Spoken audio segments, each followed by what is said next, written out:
Regional emergency officer Syed कमाल आबिद का rescue 222 Narowal office का दौरा। रेस्क्यू 222 गुजरांवाला डिवीजन के रीजनल इमरजेंसी ऑफिसर सैयद कमाल आबिद ने रेस्क्यू 222 नारोवाल ऑफिस का दौरा किया। District emergency officer engineer Naeem Akhtar ने रीजनल इमरजेंसी ऑफिसर का पुरतपाक इस्तकबाल किया।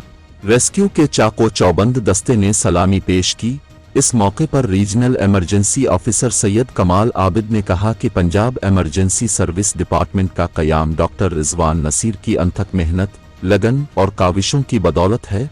Punjab emergency service department rescue 222 हादिसात और सानिहात में इंसानियत की बेलौस खिदमत करने वाला इदारा है। रेस्क्यूरर्स हर किस्म की हंगामी सूरत हाल में बर वक्त पहुँच कर अपने लोगों की जानो माल का तहफ़्फ़ुज़ करते हैं। सैयद कमाल आबिद।